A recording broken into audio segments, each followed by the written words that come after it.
வணக்க மக்களே. இன்னைக்கு நம்ம என்ன போறோம் பாத்தீங்கன்னா தண்டகாரண்யம் ரிவ்யூ தான் வந்து பார்க்க போறோம். எஸ், நாம இந்த படத்தோட ப்ரீமியர் தான் வந்து போயிருந்தோம். இந்த படத்தை பார்த்தீங்கன்னா நம்ம அத்தகத்தி தினேஷ் அண்ட் கலையரசு நடிச்சிருக்காங்க. ஆஃப்கோர்ஸ் நம்ம ஷபீர்லாம் நடிச்சிருக்காங்க. And first of all thank you so much FSC for invitation. And நல்லா இருந்துச்சு படம். ஓகேயா? ஸோ வந்து அதோட பிளாட்டை பார்த்துடலாம். அதுக்கப்புறம் வந்து என்ன நல்லா இருக்கு நல்லான்னு சொல்லிட்டு நம்ம பிறகு பார்த்துடலாம். ஸோ பிளாட் வந்து ரொம்ப சிம்பிள். இந்த நெக்ஸல்னு சொல்லிட்டு ஒரு ஸ்கேம் வந்து முன் நடந்துச்சு. ஐ திங்க் 2016 நினைக்கிறேன். ஸோ அது டேட்டா பேஸ் நான் வச்சிருக்கேன், ஒரு கதைக்கு நான் வச்சிருந்தேன். அது அந்த நெஸ்கல் ஸ்கேமை தான் வந்து இந்த படம் முழுக்கவே காமிச்சிருக்காங்க.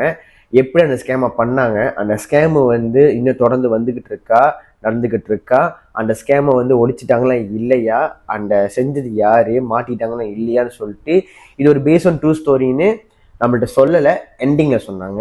ஏன்னா படத்தோட அந்த ஒரு மிட் பாயிண்ட்ல தான் எனக்கு தெரிய ஆரம்பிச்சிச்சு இந்த ஸ்கேமை பற்றி பேசுகிறாங்கன்ட்டு. எண்டிங்ல வந்து அதை காமிச்சதும் நல்லா இருந்துச்சு, ரியலாக நடந்திருக்கு அப்படின்னு காமிச்சது நல்லா இருந்துச்சு. நிறைய பேருக்கு ஒரு சர்ப்ரைஸ். பக்கத்தில் தங்கச்சி இருந்துச்சு, அவங்களும் சொன்னாங்க இது இது ஒரு பேஸ் ஒரு ட்ரூ ஸ்டோரி அப்படின்னு கேட்டாங்க. எஸ், நிறைய பேர் சர்ப்ரைஸ் ஆனிச்சு. ஓகே, இதுதான் கதை கைஸ். ஓகேயா? அண்ட் தென் இந்த படத்தில் நடிச்சிருக்கிற கேரக்டர்ஸ் பார்த்தீங்கன்னா எல்லாருமே அவங்களுக்கு கொடுத்துற ரொம்ப யதார்த்தமாக பண்ணியிருந்தாங்க. ரொம்பவே நல்லா இருந்துச்சு. கலையரசன் எஸ்யூஷன் நீடி அண்ட் அத்தகத்தி தினேஷ் அந்த மனசனை வந்து இப்போ வந்து ஒரு ஓஜி மாதிரி ஆக்கிட்டு இருக்காங்கப்பா.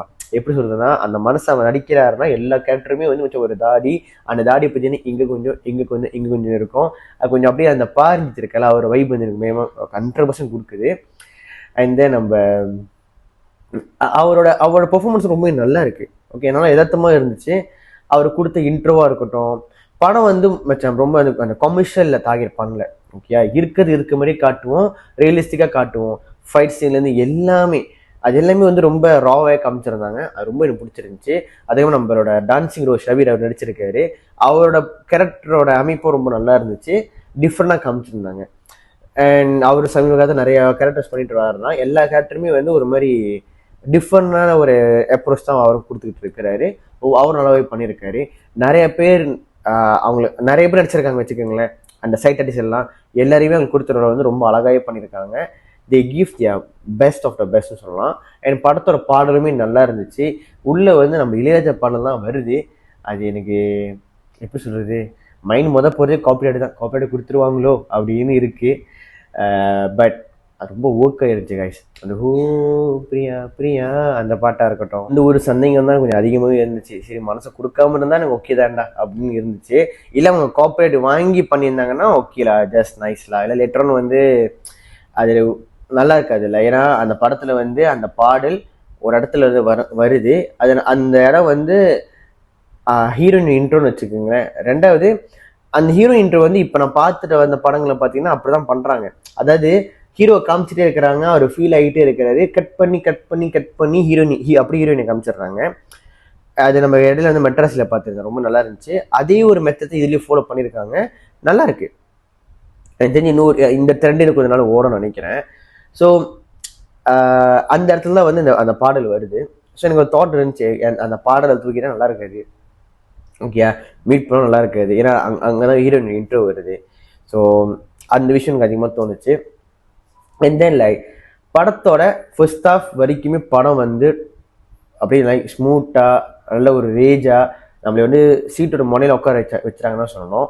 செகண்ட் ஹாஃப் பார்த்தீங்கன்னா வந்து நம்மளுக்கு தெரிஞ்சிருச்சு இந்த ஒரு கேரக்டர் வந்து பார்த்தீங்கன்னா உயிர் விட போகிறாங்க அப்படின்னு தெரிஞ்சிருச்சு. பட் அந்த கேரக்டர் உயிர் விடுறத வந்து இப்போ வேணாம் அப்புறம் அந்த தள்ளி போடுவாங்க தெரியுமா, அந்த மாதிரி தள்ளி போட்டு பண்ண மாதிரி ரொம்ப இழுத்து அதை முடிச்சிருக்காங்களோன்னு தோணுது. மதியம் முடிஞ்சிருக்க வேண்டியது முடியல. அப்புறமா ஒரு சீன்ல வந்து பார்த்தீங்கன்னா வந்து ஒரு ட்ராக்குள்ள வந்து அந்த அந்த கதாபாத்திரம் பார்த்தீங்கன்னா வந்து சண்டை போடுறாங்க. ஒருத்தனை அடிக்கிறதுக்கு எல்லாரும் வந்து மச்சான் எப்படி சொல்றதுன்னா எல்லாருமே வந்து ஒதுங்கி போறாங்க. அந்த மாதிரி தான் காட்டியிருக்காங்க. எனக்கு என்னன்னா இதுல வந்து கொஞ்சம் சினிமாட்டிக் விஷயங்கள் உள்ள வந்து இன்க்ளூட் பண்ணியிருக்காங்கன்னா அது வந்து சரியா பண்ணியிருந்துருக்கலாமோ அப்படின்னு ஒரு கேள்வி இருக்கு. ஏன்னா கொஞ்சம் சென்ஸ் ஆகாத மாதிரி இருந்துச்சு. ஏன்னா பார்க்கறதுக்கெல்லாம் பல்கா இருக்கானுங்க. அண்ட் தென் அந்த ஒருத்தன் தான் பெரிய பிரச்சனையா இருக்கான்னு அந்த ஒருத்தனை வந்து யாருமே அடிக்கல.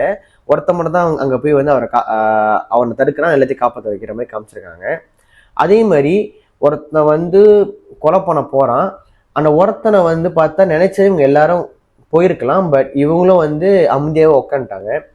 எனக்கு ஏன் இதெல்லாம் தோணுச்சுன்னா, மேபி இது உண்மை கதனால வந்து இருக்குதுமே காமிச்சிருக்காங்க தான். அட் த சேம் டைம் இது உண்மை கதை தெரியாதவங்க இந்த படத்தை பார்க்கும் போத கண்டிப்பாக இந்த கேள்விகள் எழும்பதான் செய்யும். லாஜிக் இல்லையா அந்த கேள்விகள் வரதான் செய்யும். ஸோ அதை வந்து இந்த படத்தோட ஒரு மைனஸாக தான் நான் பார்க்குறேன். ஏன்னா எனக்குமே இந்த கேள்வி வந்துச்சு, இல்லை ஏன்டா ஏன் தடுத்துருக்கலாமேடா, சண்டை போடுறீங்க அதை முழுசா போட்டிருக்கலாமே, முழுசா போட்டு முடிச்சிருக்கலாமே, ஏன் வந்து விட்டு விட்டு போடுறீங்க, அந்த ஒரு கேள்வி வந்து எனக்கு இருக்கு. அதுதான் வந்து அந்த ஒரு கதாபாத்திரம் வந்து இறக்குறதுக்கு வந்து ஒரு ட்ராகினஸும் கொடுத்துச்சு. ஓகேயா, அது மேபி வேற மாதிரி இன்னும் அப்ரோச் பண்ணியிருந்திருக்கலாம். அதோட டைம் டியூரேஷனை கொஞ்சம் கம்மியாக்கி இருந்திருந்தா நமக்கு அந்த ட்ராக் ஃப்ரீ ஆகிருக்காது. எகெயின் இந்த ஃபர்ஸ்ட் ஹாஃப் வரைக்குமே நமக்கு அந்த இன்ட்ரோல் வரைக்குமே வந்து எனக்கு எந்த ஒரு லேகும் இல்லை. செகண்ட் ஹாஃப்ல வந்து லேக் இதுக்கு காரணம் எதுனா நம்மளுக்கு ஆல்ரெடி தெரிஞ்சிருச்சு, பட் அந்த வந்து ரொம்ப இழுத்து வச்சு முடிச்ச மாதிரி ஒரு ஃபீல் இருந்துச்சு. அது மட்டும்தான் இந்த படத்துல வந்து ஒரு மைனஸாக நான் பார்க்குறேன்.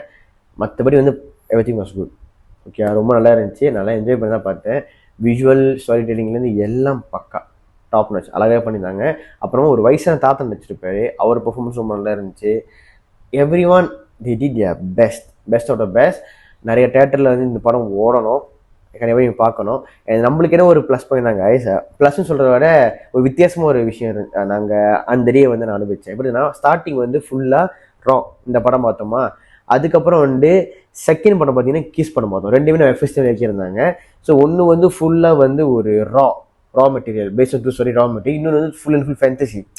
ஸோ அந்த மாதிரி ஒரு படம் பார்த்துட்டு ஒரு ஹார்ட் ஃபீலோட வரும்போத, ஒரு பாரமாக வரும்போத இங்கே வந்து நம்மள வந்து ஒரு ஃபீல்கு படத்தை கொடுத்து குளுமை கொடுத்துட்டாங்க நம்ம எஃப்எஸ்டி. அந்த அப்ரோச் பண்ணி பிடிச்சிருந்துச்சி. ரெண்டு படத்தையும் வந்து நாங்கள் ஒன் டே தான் பார்த்தேன். Okay, so that was a good experience. ரொம்ப ரேர் கேஸில் தான் வந்து நான் ஒரே அந்த ரெண்டு படங்க பார்க்குறது. இந்த தடவை ஐ வாஸ் ப்ரிப்பேர், ரெண்டு படத்தை பார்த்துட்டேன், நல்லா என்ஜாய் பண்ணிட்டேன். ஸோ அது ரிவ்யூ தான் நீங்கள் பார்த்துட்டு இருக்கீங்க. ஒரு கீஸ் படத்தை ரிவ்யூ நீங்கள் பார்க்க நினச்சிங்கன்னா கமெண்ட் செக்ஷன்லையும் மேலே கார்ட்லையும் வந்து லிங்க் தான் தட்டி பாருங்கள். அதில் ஒரு கருத்துன்னு கண்டிப்பாக கமெண்ட்ல சொல்லுங்கள். இந்த ரிவ்யூ பிடிச்சிருக்கு நம்புறேன். சொல்லி பிடிச்ச do like share and subscribe. அடுத்த என்ன ரிவ்யூ பண்ணலாம், இந்த ரிவ்யூ பண்ணலாம் கண்டிப்பாக கமெண்ட்ல சொல்லுங்கள். எனக்கு உள்ள கருத்துக்கள் இருந்தால், ஏதோ முழுப்பணிகள் கருத்துக்கள் இருந்தாலுமே கமெண்ட்ல சொல்லுங்கள்.